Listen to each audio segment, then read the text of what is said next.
selling with authenticity. It's building that relationship. About the value. Because you want to make that impact. It can make you happy. Elevate others around Welcome us. to the Selling from the Heart podcast, your home for authentic, effective, and socially integrated sales strategies to help you master the art of selling. Join your co-hosts Larry Levine and Daryl Amy, along with some of the world's best sales thought leaders and practitioners, as we explore ways to help you grow your sales.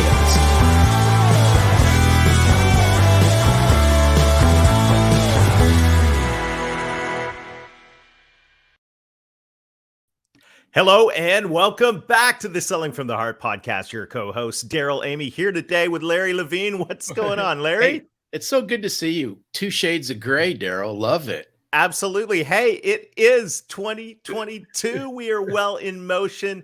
Welcome to the Selling from the Heart podcast. If you are new, you've joined a growing community of sales professionals that are dedicated to being genuine, being authentic, adding real value. We call it Selling from the Heart. Larry, as this is releasing, we are just coming off of the 2022 Authentic Selling Challenge. And I got to say, what an incredible week we had teed up there, and what a great start to this year. 5 days of speakers, and we're best thing about it is you got to put it into action. And every single speaker just laid down bomb after bomb after bomb of authenticity. Just incredible. Now, you may be sitting here right now going, uh-oh, I missed that. The good news is we recorded all of it, so you can get access to it. Just go to AuthenticSellingChallenge.com. Get access to the 5 days of incredible coaching that we got from our friends Jeffrey and Jennifer Gettimer, Heather Monahan. We had Carson Hetty there. Larry, it was incredible. And, hey, Daryl, don't forget Morgan Ingram and the one and only Scott Schilling. There you go. It's dynamite content. So if you want to get access to that, if you weren't able to come to some or all of the event, just go to AuthenticSellingChallenge.com and get access to the recordings. It's going to be incredible. Speaking of incredible, we've got a wonderful guest lined up today and a very, very important conversation as we begin this new year. But as we do get started, I want to give a quick shout out to everybody in the Selling from the Heart Insiders group. This has turned into an incredible place, an incredible community of like-hearted sales professionals that gather to make each other better. It's so much fun. I just enjoy the community, and what I really like about it is the conversations that happen outside of the group. And there's one thing about building community. We've even built community inside community with the Selling from the Heart Insiders group.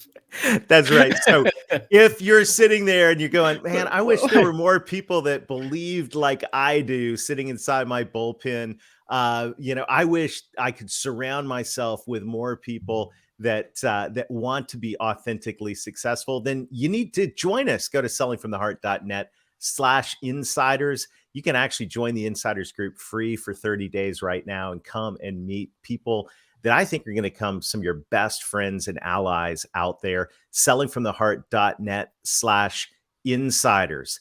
Well, when we talk about authenticity, Larry, one of the things that's really, really critical is authenticity needs to happen at the leadership level. And why don't you introduce today's guest? Because I know the conversation we're about to have is going to be incredibly powerful for everybody listening in.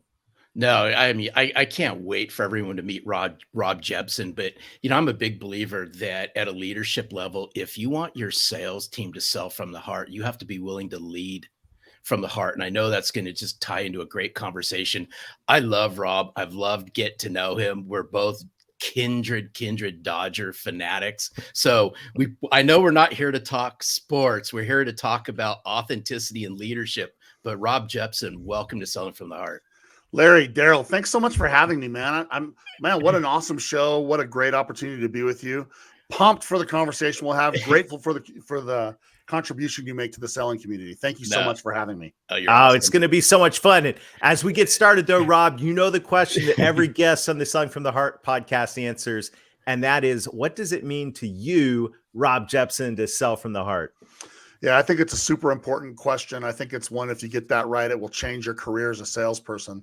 I want to start by saying I think that as salespeople, we are the world's greatest profession and maybe the most misunderstood, because most people don't get this question right that you have posed to everyone, okay? I'm a proud member of the community because here's why. To sell from the heart, to me, means that you connect before you correct. Okay. You connect with people and their challenges before you try and correct what they're doing. And I believe there's only two ways you can be valuable. And this is what it means to me to sell from the heart. You either solve a problem someone cares about or you achieve a result someone cares about. Outside of those two things, I have never found a way that you can be meaningful, helpful, necessary as a salesperson. You can't be proud of what you do as a salesperson, but if you connect to something that they care about, whether it's a problem they need to solve or it's a result they need to achieve, now you can sell from the heart, because we should be in the business of solving problems that matter. We should be in the business of achieving results that matter, not because we care about it, guys, but because the client that we're talking with cares about. And my sales process that I believe in is always about like understanding the size of the problem or the meaningfulness of the result. And it's not rare for me to sometimes say, man, why are we even talking? Because this doesn't seem like something that's worth changing. And then they say, what you don't know, Rob, is X, Y, and Z. So to me, selling from the heart is only about connecting to the things people care about. And the only way you know that is if you have a conversation where they tell you with their own mouth. You're not allowed to guess what they care about. You have to have the experience where they confide in you, they trust you, they tell you, and then you can dive into it and understand why that matters so much. And once you can go eyeball to eyeball and say, yeah, I get it, and I think I can help, that's where selling from the heart begins to me. Oh, Daryl, this is so good. Hey, by the way, Rob, are you wearing a seatbelt? Because I mean, you're like all fired up. It's all good. Hey, you handcuff my hands. I can't talk. I'm sorry. I just want to camp on this for just a second, Daryl, before we dive into the podcast, because you use two words, connect and correct. Mm-hmm. And I think a lot of times what I see in sales is we have that reversed. We want to correct before we connect. Yeah. And I love how you just rolled this out, connect and then correct. Yeah. A mutual friend of all of us, Sherry Leviton, told me this in a different way. She said 90% of persuasion is the blend of empathy and competency. And most salespeople get it backwards. They lead with competency and hope that creates empathy. And I think she's dead on when she shared that with you. You know, Sherry's awesome. And I think that's what we're talking about. You got to connect, man. There's not enough connection in the world. And there's a reason that in the absence of a relationship, people just generally don't trust salespeople. Like I do the name game when I train sales groups and I say salesperson, what do you say? And I'm training salespeople, Larry and Daryl, and the words that come out of them are negative. They're like, oh, used car guy, or it's like, you know, manipulator, all these different things. I'm like, wait a minute, aren't you salespeople? That's what you think. And they're like, yeah, but in the absence of a relationship, it's hard to trust. That's why connect. To me, you can't sell from the heart if you don't have a connection, period. You're absolutely right. And, you know, this whole topic of authenticity begins with connection. We say the trust formula is authentic relationship plus meaningful value. And you're right. I mean, you've got to connect before you correct. And we jump into these things and wonder why we get put in these boxes. The good news, though, that I get so excited about is by doing this the right way, by actually connecting, by actually caring, by actually having empathy, we can move outside the box pretty quickly in a world full of, you know, what Larry would call empty suits, right? 100%, because you're so different now. Yep. This authenticity is the key. Like too many people say, I just want to ask you a few questions, and it's only for qualification. Qualification and connection are two different things, right? Boom. I want to connect to a problem. I want to connect to a result. If I can connect to something that matters, I can understand what the problem is, and more important, I can understand why it matters. What's the magnitude? What happens if you solve it? What happens if you don't? Spend some time on the problem rather than just like, let me see if you're a good person for me to talk to. That's a totally different thing, and you can't fake that, Larry, Daryl. You can't do that. I mean, if you're genuine in that, and you have just a couple of ways that you like prepare yourself to have that kind of a conversation, very quickly people will appreciate it. And again, I didn't say this one. This one comes from Neil Rackham, who all of you guys have heard of and are familiar with. It makes how you sell more important than what you sell. I mean, you know, that's as simple as that. And that's why I'm proud to be in the sales community, because if you do it right from the heart, then you will solve problems that matter. And you are a difference maker in the lives of those that you interact with. And that's how you become legendary. And that's what I think we should all chase. Oh, Beautiful. that's terrific. And I think where it all starts is how sales leaders work with their sales team, and they have to create the example. And the two words that are near and dear to us, Rob, in the Selling from the Heart community is how well you connect and how well you relate. And let's apply this to leadership for just a moment. And let's just think about this as how well are you as a leader connecting and relating to your sales team? And I think this is mission critical that sales leaders get this right if they want their salespeople to go out into the business world and connect and relate with their clients and future clients. It's maybe the biggest thing. Larry, Daryl, here's an interesting thing just to think about, and your audience could think about. The companies that they all work for have spent millions and millions of dollars probably on sales training, sales tools, sales tech. But those same companies have done nothing for sales leadership training, sales leadership process, sales leadership, any of those things. On the one side with the reps, we say, we got you, we're going to help you. On the leadership side, we say, figure it out. And so the tenure of a sales leader is shrinking each month. Lots have been written about that. But I think the reason is sales leaders often just do what was done to them. That's what I think has happened. And we often have said, it's just so different. My favorite example of this is Picasso, the artist. You guys are familiar with Picasso. Turns out he was known to be kind of a jerk. And someone was interviewing him and asked him, hey, how do you paint? And he looked at him like they were an idiot. It was like, I don't know. I just paint. Like either you have the talent or you don't. I just do it. It was like really abrupt and curt and short with him. I've never forgotten that, because Picasso would have been a really crappy leader, because Picasso, to be a great leader, needs to not just paint. He needs to turn it into a paint by numbers. Okay. We got to turn it into a paint by numbers. Red goes here, blue goes here, yellow goes here. And the great leaders use the same skills, Daryl and Larry, that the great salespeople do. They just use them differently. When I said to sell from the heart, we have to connect to problems they care about or results that they care about. Well, leaders need to do the same thing. We got to connect to the problems that a rep cares about or the results that a rep cares about, and then help them get there. Just like you help a prospect or a client get there, help the leader get there. And our job is to turn that problem into a paint by numbers. I believe there's 3 things that leads people to transform, and most leaders don't do it. And it starts with, you got to understand, you have to be intentional. Tell me this, and then I'll shut up. You guys, I'm sorry, I'll ramble like crazy. I'm passionate about this. I don't know very many people that grew up wanting to be in sales. I don't know very many. Okay. That's changing a little. We have some awesome universities out there that are having sales programs.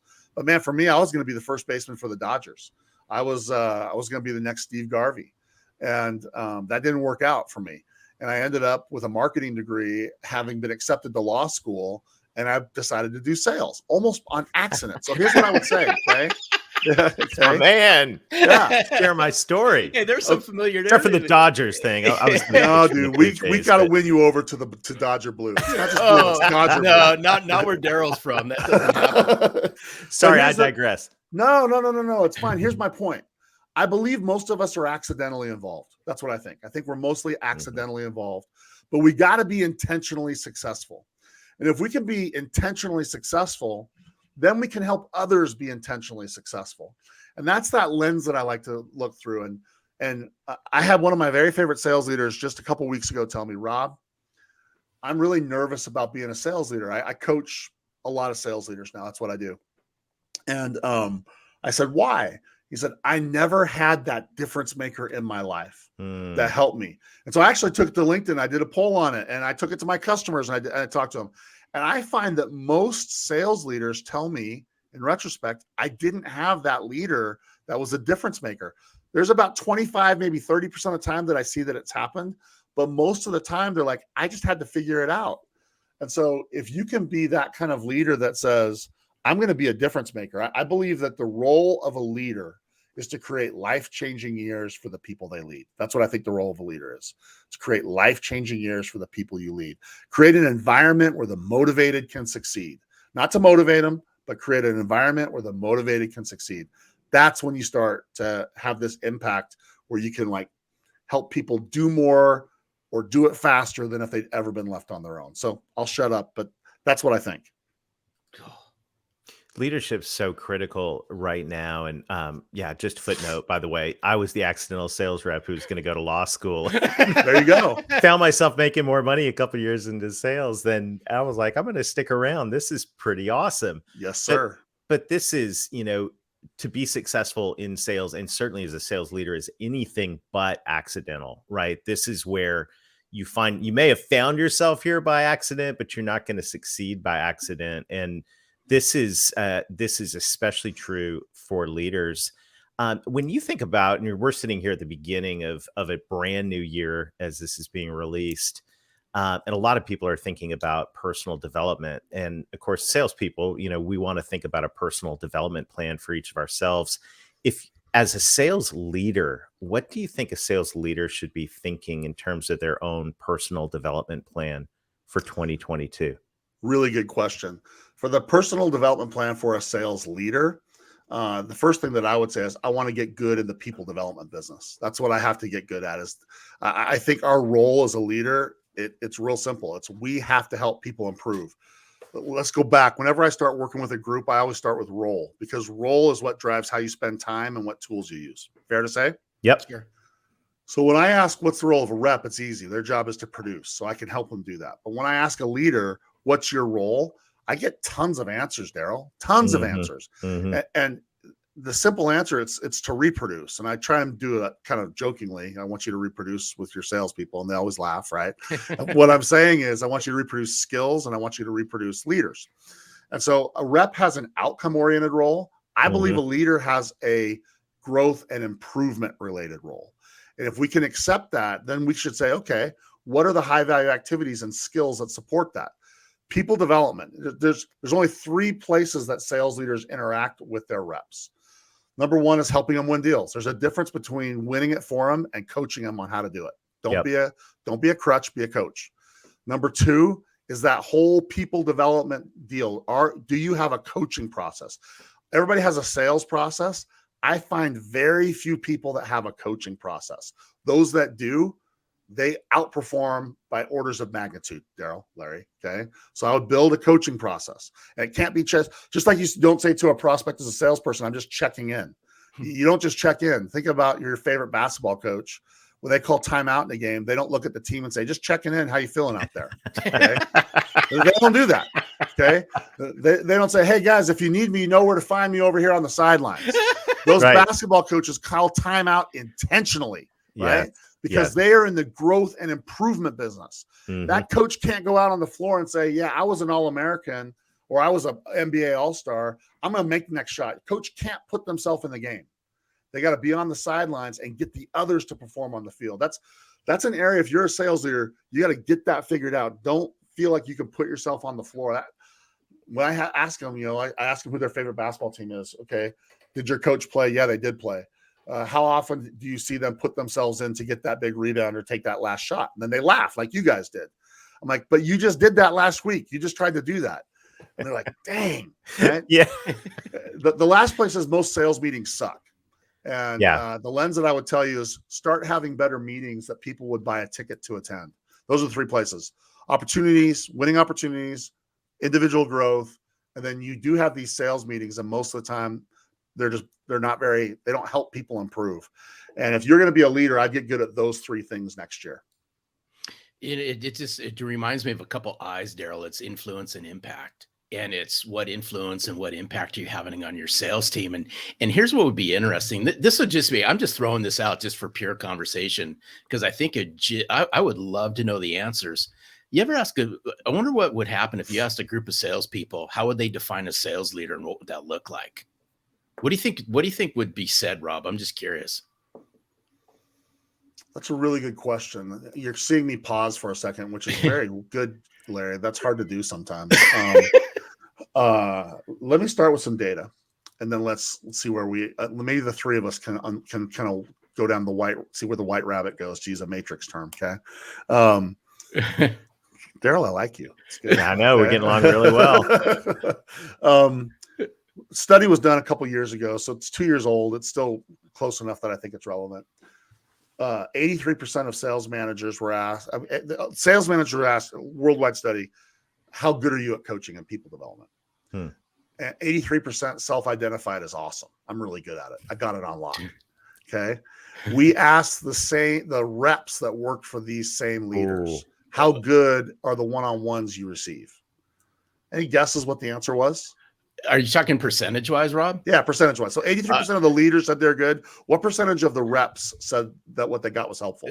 I'm probably, pretty. It's got to be pretty low. So I'm just going to say less than 15%. You're dead on. It was 17%. You're 17%. Okay. Wow. Brutal. So I look at that. Then I'm going to take some other data. So that says there's a massive gap. That says what leaders think is coaching and what reps think is coaching is two different things. That's a show all in and of itself. Okay? Yeah. And I have some insight, some thoughts around what that gap is. But Keith Rosen, I don't know if you know Keith. I love Keith. I think he's one of the greatest coaching minds there is. He shared with me that 74% of companies have changed how they buy post-COVID, but only 13% of companies have changed how they sell post-COVID. Mm-hmm. And only 5% of companies have changed how they lead post-COVID. Whoa. I trust Keith. I don't know where his numbers come from. I just know Keith really well, so I feel comfortable sharing that. So what does a rep think? Okay. I think a rep needs to feel like they're getting better. Someone's helping them get better. I don't think they want to be managed. I don't think that they want to be their worth be managed to where do you fall on the leaderboard. I call that spreadsheet management. I don't think that people want that because that's not leading from the heart. I think what leaders want is people that connect to what their aspirations are. They want to say, this person gets me, and this person is helping me get somewhere faster than if I was left on my own. I think that's what they want, is someone that will accelerate their growth. I think that's how they're choosing leaders right now. And they don't, I don't know about you. I can't think of a time I ever woke up wanting to be managed. But I did want people in my corner. It's different to have someone in your circle than it is to have someone in your corner.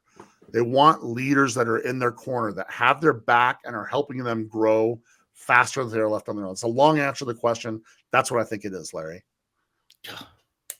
Good. I'm having so many. When you your wheels are turning. I can see your eyes. I'm having flashbacks right now. I may need some therapy at the end of this, but one of my first sales leaders, I was coached when I became a sales manager that you want all of your salespeople to be heavily in debt so they're motivated to sell. Yeah, I heard the same thing. Like the practices out there are just horrible.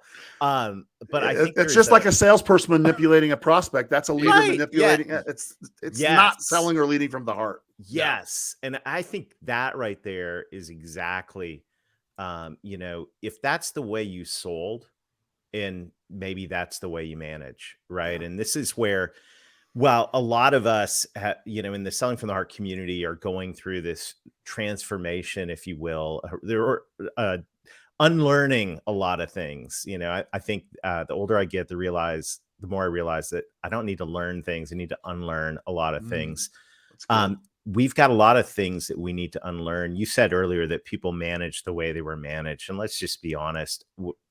Most of us were not managed very well. I mean, you have to I have to stretch to think of good sales leaders.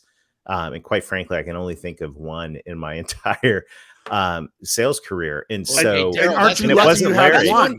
That's one more than I had. I told you my informal study. I took it to LinkedIn and I took it to my clients. It's like 70% of the time they had none.